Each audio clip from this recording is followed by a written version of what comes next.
Nakalakad ka na ba sa isang malaking lungsod sa 9 oras 30 minuto ng gabi? Hindi dahil may trabaho ka. Hindi dahil gusto mong mag-relax kundi dahil naghahanap ka ng lugar na hindi dapat umulan. Noong gabi yun, ang lungsod ay tila na tahimik. Lahat ay tahimik. Walang busina ng sasakyan. Walang nagtatawanan o nag-uusap. Ulap lang, makapal at nilalamon ang bawat hakbang namin. Si Eric, ang kaibigan ko, ang naghila sa akin sa kabaliwan na ito. Siya ang tipo ng lalaki na naniniwala sa lahat ng bagay, mga hidden forum, mga nakakubling Reddit na video, mga kwentong ikinuwento sa 3 sa dorm. At sa pagkakataong ito, hiniling niya sa akin na maghanap ng restaurant. Parang walang kwenta, tama. Pero ang restaurant na yon bukas lang ng 1-0 yan. Sinasabi ng ilan na nandoon na ang restaurant bago pa itayo ang lungsod. Sabi ng iba hindi ito mula sa mundong ito. Ngunit lahat ay sumasang-ayon sa isang bagay. Kung papasok ka dapat lubos kang sumunod kaya hindi tuntunin. Nang gabi niyon nakarinig ako ng tumutunog. Ipinikit ko ang aking mga mata. At hindi ko pa rin alam kung nakaligtas ako o kung ang bagay na yon ay humahawak sa aking kaluluwa pira-piraso. Scene change. Lumilitaw ang maulap na pinto ng restaurant sa madilim na eskinita. Ang mga dilaw na ilaw ay kumikislap ng madilim. Sa loob, isang figura ang nakaupong hindi gumagalaw at isang bakanteng upuan naghihintay ng isang tao. Hindi ito isang kwentong dapat mong pakinggan sa hating gabi, ngunit kung nabuksan mo na ang video na ito, makinig ka hanggang sa wakas. Sino ang nakakaalam, baka matutunan mo lang kung paano mabuhay, kung isang araw maririnig mo rin ang humuhuni na tunog na iyon.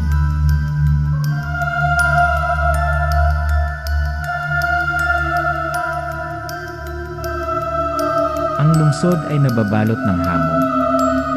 9 oras 30 minuto walang bumusina, walang dumadaang tao. 2 lalaki lang ang naglalakad sa nagyelong bangketa. Ang isa ay nahuli sa laro ng mga anino, at ang isa na hindi alam siya ay lumayo na. Si Eric ang uri ng tao na naniniwala sa mga bagay na walang sinuman ang naglalakas loob na sabihin. Lumaki siya sa malabong mga larawan, madilim na forum, at tsismis na ipinasa sa mga henerasyon. At ngayong gabi hinilan niya ako sa pinakamabaliw na kwentong nasabi niya, paghahanap ng kainan na magbubukas lang ng 1-0 iyan. Hindi ko na dapat sinunod. Pero curiosity kinagat ako nito. Partly because didn't believe in superstitious nonsense. Partly because I wanted to prove that it's all just rumors. Anonymous forums, blurry videos, whispers in dormitory, it was all a play on the imagination. Scene, isang 3-way intersection. Biglang namatay ang mga street lights. Isang maulap na eskinita ang lumitaw. Dulo ng eskinita, madilim na dilaw na ilaw na kumikislap. Isang lumang neon sign na may salitang dinner na basag, hindi regular na kumikinang. Eric, pabulong. Iyon ito na. Walang pangalan ang restaurant. Ang salitang dinner lang, parang alam ng lahat kung ano yon, at hindi na kailangan ng karagdagang paliwanag. Lahat nagsimula doon. Minsan sinabi ni Eric, walang may-ari ang restaurant na ito. Hindi umaalis ang waiter. At ang mga customer walang umaalis sa parehong paraan ng pagpasok nila. Napapikit ako nang magsimula ang humming. Pero naririnig ko pa rin. Gabi-gabi. Scene, papasok na ang 2 sa eskinita, may kaluskos sa tabi ng basurahan. Isang lalaking walang tirahan ang nakaupong nakakulong, magulo ang buhok, dilat ang mga mata, mapula ang balat. Eric, marahan. Huwag kang tumingin sa kanya. Huwag sabihin kahit ano. Hindi ako nakinig. Tumingin ako. At sana hindi na lang.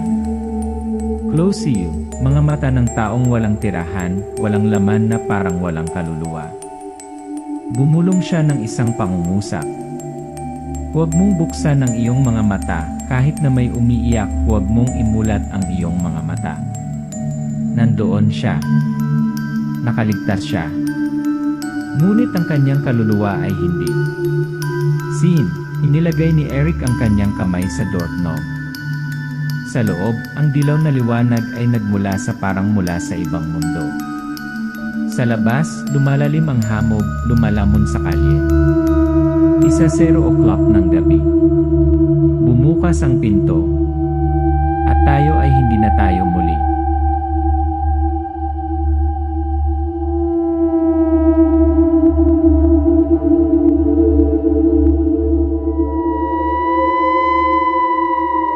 Bumukas ang pinto na parang sa ibang mundo.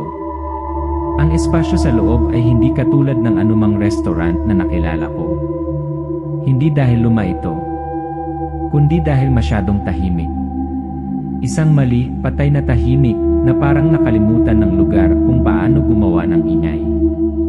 Ang dilaw na ilaw sa kisam ay nakabitin ng mababa, kumikislap, kumikinang sa hindi regular na ritmo na parang ito ay namamatay.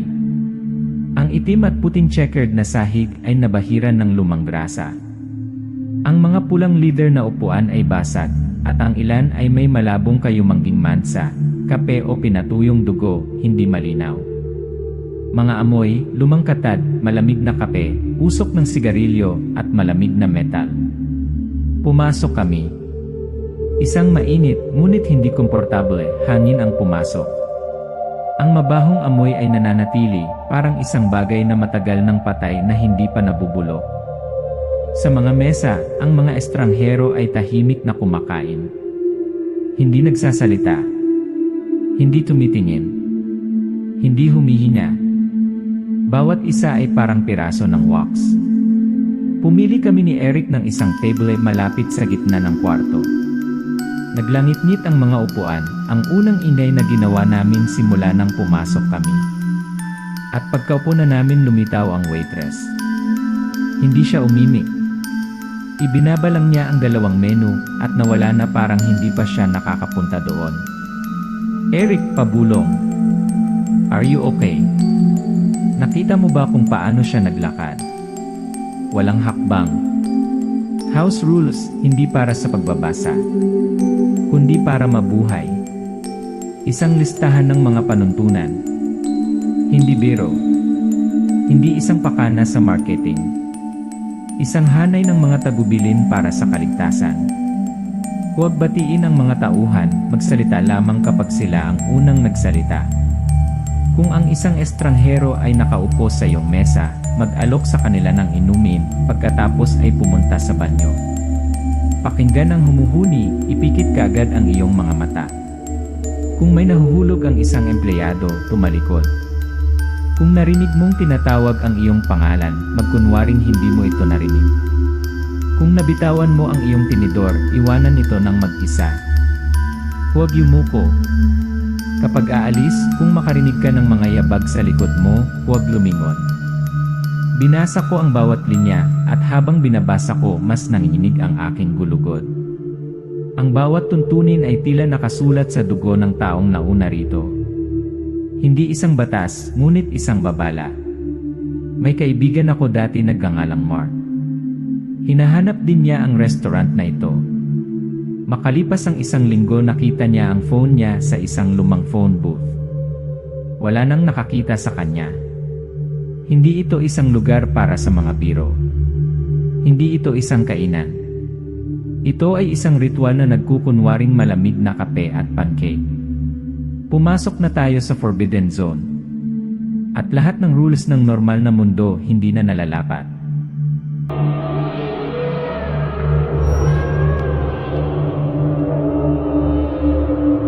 Hindi ko alam kung kailan nagsimula ang tunog.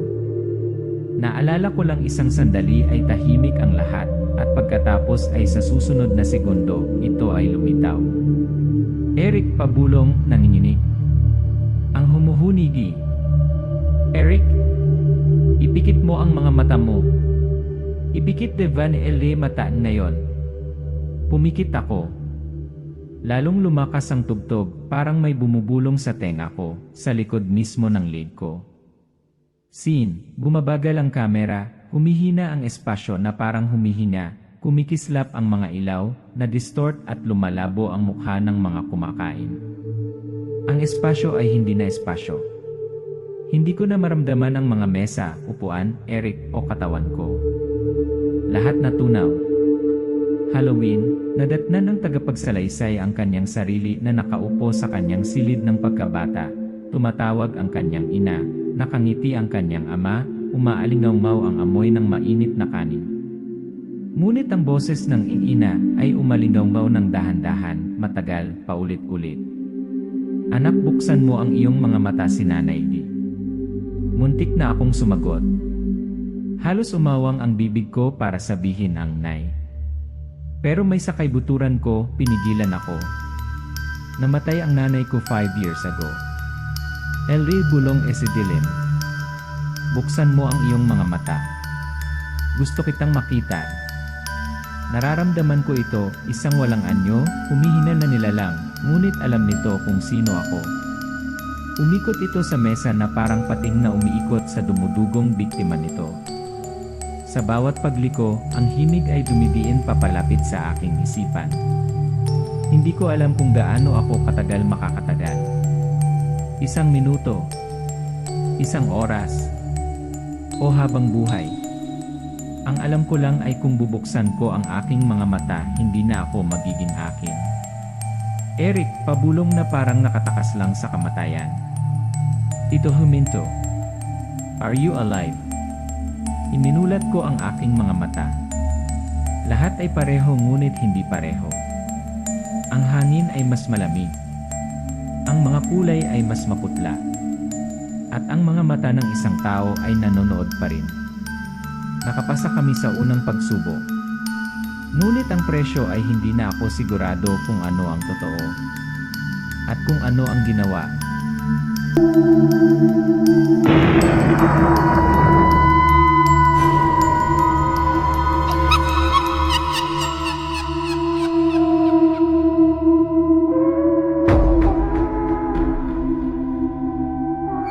Akala ko makakaalis na tayo. After the humming, after the minutes of silence. But this restaurant didn't let us leave. No, it just invited another person. Tunog, ang tunog ng isang upuan na hinila, malinaw na umalingaw-ngaw sa ganap na katahimikan. Scene, isang matangkad, payat na figura, nakasuot ng lumang 1,920 na nasuit, nakayuko ang ulo, natatakpan ng itim na buhok ang kanyang mukha, nakaupo mismo sa pwesto ng tagapagsalaysay. Siya hindi lumabas sa pinto. Hindi pumasok mula sa labas. Simple lang nandoon siya. Parang lumaki siya sa sahig. Ang lumang suit ay may mga bahid ng dugo na parang isinuot sa isang libing. Nang hindi itinaas ang kanyang ulo, ang hangin sa paligid ay nakaramdam ng kakaibang lamig na wala ang hininga sa bibig ng tagapagsalaysay. Rule number 3, ialok ang iyong baso ng tubig. Pumunta sa banyo. Hintayin ang bell. Nanginginig ang kamay ko habang inaabot ko sa kanya ang tasa ng kape. Dumampi ang mainit na tasa sa kanyang mga daliri, malamig na parang yelo sa morgue. Sinunod namin ang mga patakaran. Ngunit ang silid na ito ay hindi tulad ng isang karaniwang banyo. Walang tunog mula sa labas. Walang signal ng telepono. Walang paraan upang umatras. Narinig mo ba yon? Boses ng aking ina, tinatawag ako mula sa ilalim ng mesa. Hindi. Huwag kang makinig. Hindi mo yan, nanay. Siya yan, sinusubok tayo. Eric, nanay, huwag kang matakot, buksan mo ang pinto. Nagtinginan kami. Walang nagsasalita. Walang naglakas loob na magtanong kung nandoon pa ba siya sa likod ng pintong iyon. Bumalik silang dalawa sa table. Ang bakanting upuan. Tanging tasa ng kape ang walang laman. Pero ang cake plate may bahid pa rin ng dugo. Nakaligtas kami sa isang ritual. Ngunit sino ang pinakain? At ano ang umalis sa mesa nang hindi dumaan sa pinto? Eric, umupo, bumubulong. Kung hindi mo ako pinigilan, pinagbuksan ko sana ng pinto ang aking inay. Hindi ko alam kung ano ang mangyayari kung gagawin niya. Baka umalis si Eric sa bar pero hindi na si Eric.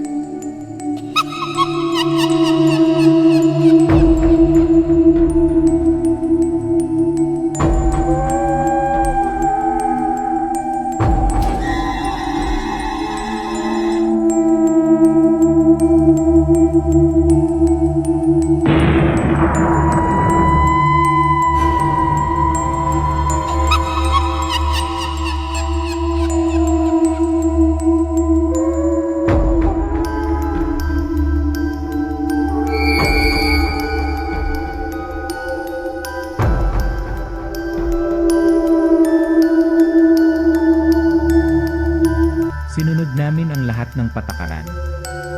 Nakaligtas sa huni. Nakaligtas sa hindi inanyayahang panauhin. Nakaligtas sa boses ni nanay mula sa ilalim ng mesa. At ngayon isa na lang ang dapat gawin, umalis ka rito. Narinig mo ba sa likod may sumusunod? Huwag kang lumingon. Huwag. Bumalik, Ele. Nasa likod ko. Napakalapit. Naririnig ko ang paghina nito na naghalo sa akin. Nararamdaman ko ang malamig na mga kuko nito sa leg ko. Bawat hakbang ko ay isang hakbang paatras mula sa sarili kong mga hangganan. Lumabas kami. Parang bagong realidad ang labas. Walang fog. Walang tunog. Walang traffic. Basta ang katahimikan ng may nanonood. Akala namin ligtas na kami. Akala ko makakalimutan na namin. Pero scene of Eric standing in the dark living room, staring out the window. Gabi, walang tunog. Napansin kong kakaiba ang kinikilos ni Eric. Nakatitig sa kalawakan. Kinakausap ang sarili. Tumatawa ng mahina noong 3 parang may pumalit sa kanya sa kainan. Sinunog ko ito. Pagkalipas ng ilang araw lumitaw muli ito. Nakabukas sa parehong pahina. Gabi-gabi. Naririnig ko ang humuhuni ngunit ngayon nagmumula ito sa aking unan. Maaari kang umalis sa restaurant. Pero hindi ka iiwan. Hapunan 10 oras yan.